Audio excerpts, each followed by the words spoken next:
They say love makes people blind. But what happens when the truth is standing right in front of you and you still choose not to see it? In this story, a single message will crack a perfect relationship. A simple phone notification will destroy trust.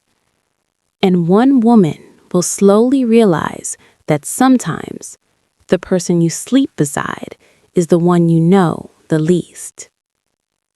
This is the beginning of Linda's storm. Before we begin, make sure you like this video and subscribe to the channel for more powerful stories like this. And tell me in the comments which country you are watching from. Now, Episode let's 1, begin. The message that started it all. It was evening in Linda's small, neatly arranged apartment in Lekki. Soft yellow light filled the room while the television played quietly in the background and a ceiling fan hummed steadily. Linda was folding clothes on the bed. In the bathroom, Ola was taking a shower. The sound of running water blended into the calm silence. Then Ola's phone on the table vibrated. Again. And again. Linda paused. Her eyes shifted towards it.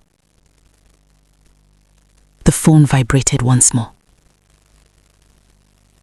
After a brief hesitation, she reached for it slowly. The screen lit up. Her expression changed as she read. From the bathroom, the door opened slightly. Water still dripped inside. Baby, Linda called out softly, asking why EcoBank was sending messages saying they missed Ola. but they say you should come with condom. But Linda did not laugh. She looked directly at him and asked if he was sure. Ola walked past her, insisting nothing was there and asking for his phone.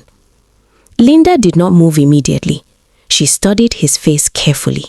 Something felt wrong, and doubt quietly began. Scene 2. Silence that speaks.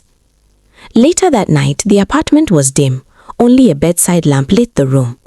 Linda lay awake, staring at the ceiling while Ola scrolled on his phone beside her. The silence between them felt heavy. Linda asked softly if he did not find the message strange. Ola replied without looking up, saying he had already answered and she should stop asking. Linda said she did not understand. Ola responded coldly that not everything needed understanding. She turned toward him and asked if he was hiding something. Ola slowly lowered his phone. He looked at her firmly and said she had started again. Linda tried to explain, but he cut her off and told her to stop asking questions. Silence returned, and emotional distance quietly began to grow. The next afternoon, Linda sat with Bimpe at a roadside buka filled with noise and movement. Linda barely touched her food. Bimpe noticed and asked what was wrong. After hesitation, Linda explained she had seen a strange message on Ola's phone. Bimpe reacted immediately in shock and asked her to repeat it. Linda defended Ola, saying he called it his scam. Bimpe warned her that trust should not become blindness. Linda insisted Bimpe did not know Ola like she did. Bimpe calmly replied that she knew men like him. Linda looked away, caught between love and doubt. That night, rain fell lightly outside the apartment. Ola sat on the couch typing quickly and smiling at his phone. Linda watched from the kitchen doorway and asked who he was chatting with. Ola immediately locked his phone and said it was work. Linda noticed the smile and questioned it. Ola said it was good news. Linda asked to see the phone. Ola pulled it away sharply and called her name in warning. Linda froze. Hurt spread across her face. He asked if she did not trust him. Linda said nothing. Suspicion deepened. The next morning, Linda dressed quietly while Ola sat scrolling again. She told him gently that he could speak if something was wrong. Ola replied coldly that nothing was wrong. Linda said she felt uneasy. Ola dismissed it as her mind. She insisted her mind was not lying. Ola stood, picked his keys, and warned her not to start drama. Then he left.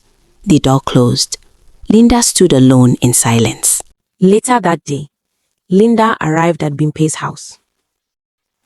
Her face looked tired, heavy, like someone carrying too many thoughts at once. She sat down slowly.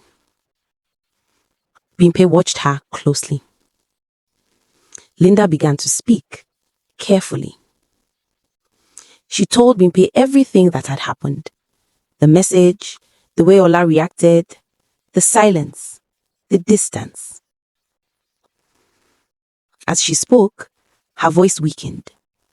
The truth was beginning to sound real, even to her.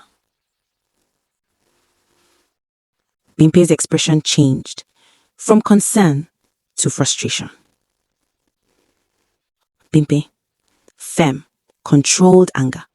Linda, I don't talk this thing before. Linda, tired.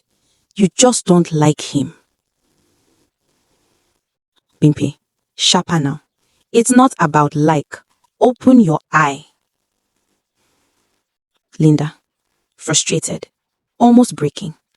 What do you want me to do?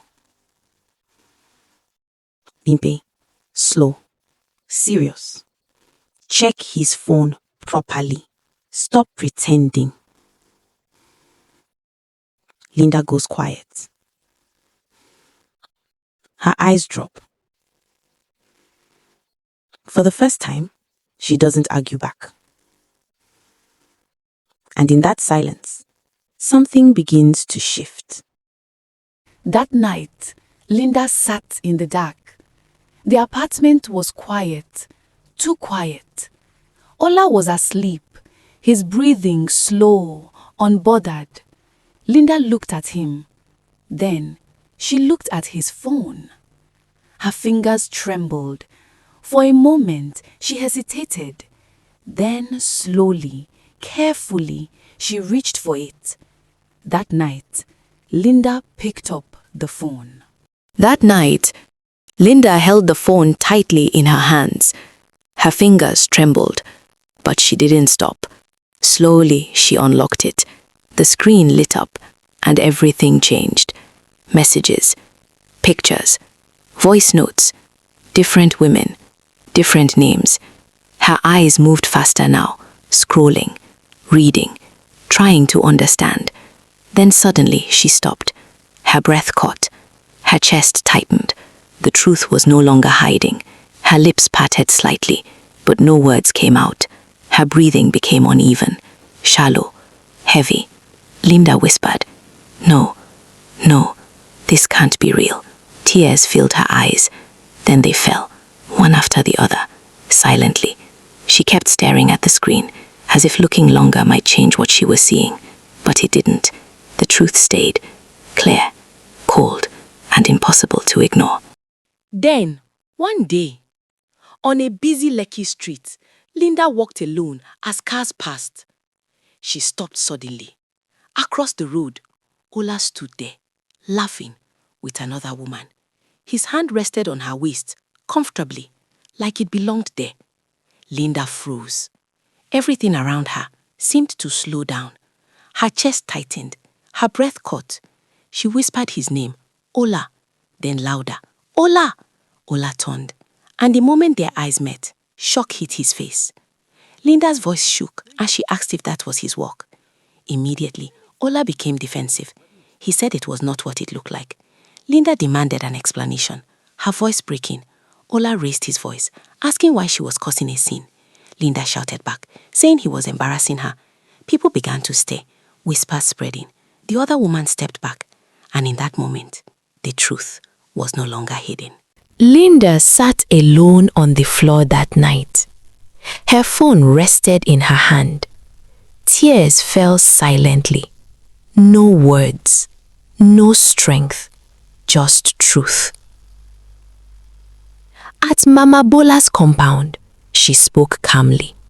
When something bites you once, you learn to run. Linda's voice was weak. She said she still loved him. Mama Bola replied, "Love is not suffering." Linda looked down. She said she could not leave. The door opened slowly, and Ola walked in, like nothing had happened. He looked at Linda and spoke casually, as though the tension between them earlier had never existed. He asked if she had calmed down. Linda looked at him silently. Her eyes were red from everything she had seen and felt, but something inside her had changed. She was no longer reacting the same way she did before. In a soft, controlled voice, she apologized. Ola paused, confused by her calmness, and asked what she was apologizing for. Still steady and composed, Linda said she was sorry for overreacting. Silence filled the room. Then slowly, her expression began to change. Her small smile faded completely. Her eyes grew colder, emptier, more distant.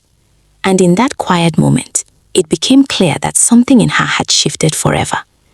Because anyone who refuses to see the truth will one day become part of the line.